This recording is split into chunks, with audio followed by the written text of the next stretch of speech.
உலகம் முழுக்க இப்படி ஒரு பிரச்சனை போயிட்டுருக்கு. இன்னொரு பக்கம் பார்த்தீங்கன்னா, சைனாவுக்கும் டைவானுக்கும் வந்து ஏதோ எல்லையில பிரச்சனை இருக்கு போல தெரியுது. சைனாவுக்கும் டைவானுக்கும் ஏதோ கடல் மார்க்கமா ஏதோ ப்ராப்ளம் நடந்துகிட்டு இருக்கு. அமெரிக்கா வந்து டைவான்ல வந்து அவங்களோட இராணுவ தளங்களை நிறுத்தி இருக்கிறதாகவும், சைனாவும் வந்து அதை எதிர்த்து போர் யுக்திகளை செஞ்சு பார்த்துக்கிட்டு இருக்கிறதாகவும் டைவான் எல்லை கடல் எல்லை பகுதியில் அப்படிங்கிற ஒரு டாக் இல்லை, நிஜமான சம்பவம் நடந்துகிட்டு இருக்கு. இன்னொரு பக்கம் சைனாவுக்கும் டைவானுக்கும் போர் வந்துருமோ, அதில் அமெரிக்கா பங்கேற்குமோ அப்படிங்கிற ஒரு கேள்வியும் வருது.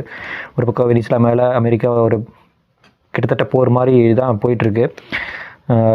இன்னொரு பக்கம் சைனா டைவான பிரச்சனை, அப்புறம் ரஷ்யா உக்ரைன் பிரச்சனை, அது ஆல்ரெடி 4-5 வருஷமாக இருக்குது, அது உங்களுக்கு தெரியும். அதுபோக இஸ்ரேல் பாலஸ்தீனத்தை அழிச்சிட்டாங்க. கிட்டத்தட்ட பாலஸ்தீனுங்கிற நாடே இல்லை, முடிஞ்சிருச்சு, முடிச்சு விட்டாங்கன்னு போங்க, அந்த மாதிரி ஆகிப்போச்சு. ஸோ எங்கே பார்த்தாலும் ஒரே போர் பதற்றமாக இருக்குது, போர் பதற்ற சூழலாகவே இருக்குது. இன்னொரு பக்கம் பங்களாதேஷில்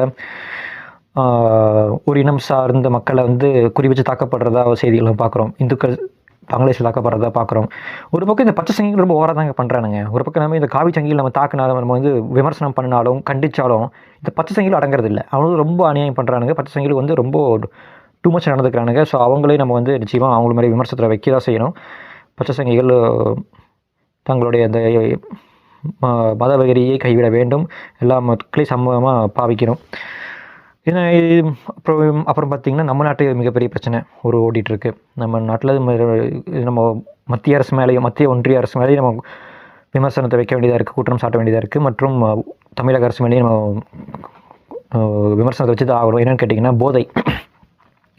போதை பொருள் வந்து உலகம் முழுக்க போதை வந்து மக்கள் வந்து அடிமையாகிட்டு இருக்காங்க. ஆரம்பத்தில் வந்து பார்த்திங்கன்னா சிகரெட், பீடி இருந்தது, அப்படியே ட்ரிங்க்ஸ் வந்துச்சு, ஆல்கஹாலிக் ட்ரிங்க்ஸு, சாராயம். அப்புறம் அப்படியே கொஞ்சம் கொஞ்சமாக பார்த்திங்கன்னா இந்த ஹான்ஸு, அப்புறம் கூலிப்பு, ஹெராயின், கொக்கைனு, கஞ்சா, அது இதுன்னு சொல்லிட்டு என்னென்னவோ போதை வஸ்துக்கள்லாம் வந்து அதுக்கு மெல்ல மெல்ல மக்கள் அடிமையாகிட்டு இருக்காங்க, இளைஞர்கள் அடிமையாகிட்டு இருக்காங்க. செலிப்ரிட்டிஸே நீங்கள் கொஞ்சம் நாட்களுக்கு முன்னாடி கேள்விப்பட்டிருப்பீங்க, கொஞ்சம் வருஷங்களுக்கு முன்னாடி, கொஞ்சம் மாதங்களுக்கு முன்னாடி கேள்விப்பட்டிருப்பீங்க. North Indian actors, south Indian actors எல்லாருமே வந்து இந்த போதை சம்மந்தமான பிரச்சனைகளை சிக்கினதை நியூஸில் பார்த்துருக்கலாம். ஸோ அந்த மாதிரி பார்த்திங்கன்னா, போதை வந்து எல்லாத்தையும் வந்து அடிமையாக்கிக்கிட்டே இருக்குது. போதையால் எல்லோரும் மாட்டிக்கிட்டே இருக்கிறாங்க, போதைக்கு எல்லோரும் அடிமையாகிட்டு இருக்கிறாங்க. அதால் எல்லாத்தோட வாழ்க்கையும் சீர்கெட்டு அழிந்து ரொம்ப மோசமான நிலைக்கு போயிட்டுருக்குறோம். இது வந்து மத்திய மாநில அரசுகள் ரொம்ப மெத்தனமாக கையாள்வது ரொம்ப தவறுங்க. அவங்க வந்து நினச்சிருந்தா இது சுத்தமாக வந்து இல்லாமல் பண்ணிட முடியும் நினச்சா. ஏன்னா சைனாவில் வந்து பார்த்தீங்கன்னா போதை வஸ்துக்கள் வந்து அவ்வளோ சீக்கிரம் உள்ளே போக முடியாது, அவ்வளோ சீக்கிரம் மக்களை வந்து தாக்கிடவே முடியாது, அவ்வளோ கட்டுப்பாடுகள் இருக்குது சைனாவில். சைனா வந்து எல்லை ரீதியாக மற்ற நாடுகளுக்கு தொந்தரவு கொடுக்குறான், மற்ற நாடுகள் மேலே தாக்குதல் நடத்துகிறான், மற்றவங்களுக்கு வந்து ஒரு டேஞ்சராகவே தெரிகிறான். ஆனால் அவன் நாட்டு மக்களை